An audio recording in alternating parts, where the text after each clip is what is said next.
Greta is taking you backstage, a real behind-the-scenes look at life as a rocker with Sam Cutler, former tour manager for the Rolling Stones and Grateful Dead. And he's also the author of a book, You Can't Always Get What You Want. Sam, nice to see you. Thanks for joining us. Nice to see you too. Thank you. All right, new book, You Can't Always Get What You Want. And if people don't know where the title of the book is from, I don't know where they've been. They've been under a rock for the last... That's right. They've been asleep for a few years. It's a great Rolling Stones song. Thank you. It is, isn't it? It's great. All right, now you have had the best seat on rock and roll in the whole world. You've been a tour manager for the Stones, Grateful Dead. You've worked with Janis Joplin. I mean, you've known everybody. Just about. I've been a very lucky boy, actually. Yes, indeed. All right, let's start with the Stones. How did you meet the Rolling Stones? Well, actually, I was doing free concerts in London, and London got a big park in the centre, like Central Park in New York, and we used to do free concerts in it, and they slowly got bigger and bigger, and I did a show with for Eric Clapton, actually, his new band called Blind Faith, a little band. 150,000 people came to that show. With a long drum solo on the flip side of the album. See, I know. Right. Yeah, you got it. And yeah, thousands of people at it. Everybody behaved themselves. Gorgeous day. And Mick was at it, actually. He loved it.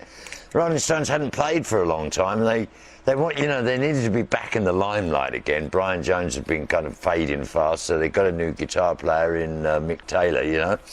And so we fixed this show up, and they wanted to do it, and I organised it. And 4 or 5 days before the show, Brian unfortunately died, so it turned into a whole kind of memorial for Brian.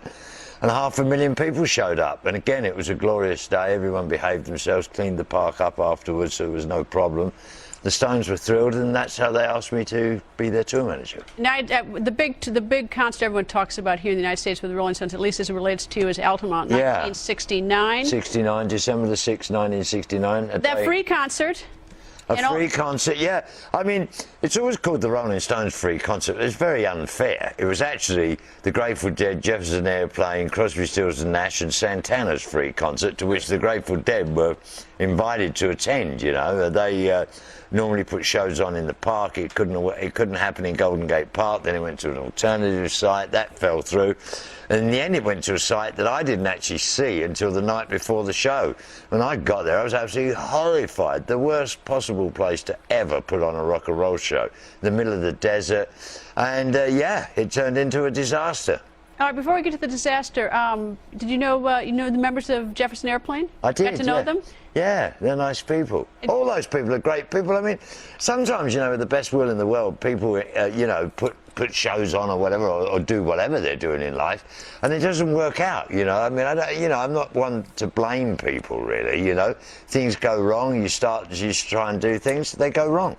Move on. All right, now this concert did go wrong. I mean, a horrible thing happened. Tell us what happened. Well, what happened was, first off, a lot of people were taking very bad drugs. They were taking drugs and alcohol and combining the two, so lots of people were very sick. There was bad acid at it, so lots of people had taken that and were having to be dealt with by medical people. I mean, hundreds of people I'm talking about. It looked like, you know, the Second World War. It was just unbelievable, the number of casualties. And then there were a huge number of fights going on for reasons which we've never really managed to establish. But there were guys with pool cues beating on people. And there was this low stage, which your viewers would just see a shot there of it. The stage was only 1 metre high, just a little bit higher than what we're sitting on right now. So and that was in the middle of 300,000 people. It was just impossible to control the crowds. So this was just a very volatile mix. And in the middle of it all, an African-American kid pulled out a gun and fired 2 shots off from this gun. I was on the stage, people were throwing themselves on the floor of the stage yelling, "He's got a gun," whilst the Rolling Stones were playing, and he was stabbed and died. What were the Hells Angels doing there? Because if you think of sort of the, you know, there was not... I mean, the Hells Angels were there. Were they providing security, not providing security? They had sort of a weird role there. Yeah, they did have a weird role there. What happened, I mean, 2 things. One was free concerts in California. The Hells Angels had always been at them. And the bands that I mentioned, had always had a whip round, got some money together, bought them beer. And basically, that was, you know, to keep them cool. They'd hang out by the generators and they'd have a party and they'd have fun. And there was never a problem. There'd never been a problem at a rock and roll show on the West Coast prior to this one.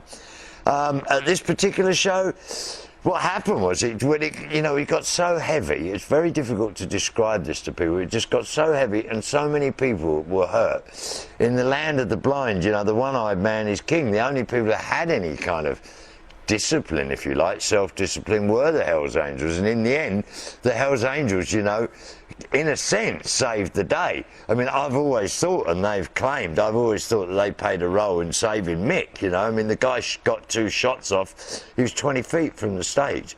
Who was he shooting at? Nobody knows, but I mean, there is a school of thought that says, yeah, he was shooting at the stage and he was shooting at Mick. So, it's hard to damn the Hells Angels, in hindsight. All right, but then you hook up with the Grateful Dead.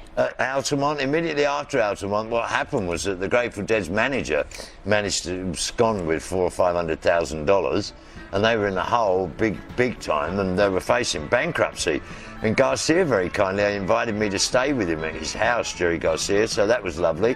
And Garcia was very interested in the business model of the Rolling Stones. The Grateful Dead were a bunch of hippies. They didn't have a clue about business, and they wanted to know about that, how you organise a band, how it's done, on a kind of, a much more straight, normal business model, So we talked about that, and in the end they asked me to join them, basically to help them, get out of the hole, because their very survival was at stake for them and their families. So that's what I did, and when I joined them, they were earning $3,000 a night, roughly $2,000-3,000 a night. When I left them, they were earning $185,000 a night. So I must have showed them something.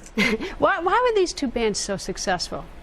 Well, it's interesting, isn't it? I mean, they're wildly different, The Rolling Stones, I always tell people, they're the competitive model versus the cooperative model, if you like. The Rolling Stones, super competitive, want to be #1, want to have huge albums, want to be famous, want to have their pictures everywhere.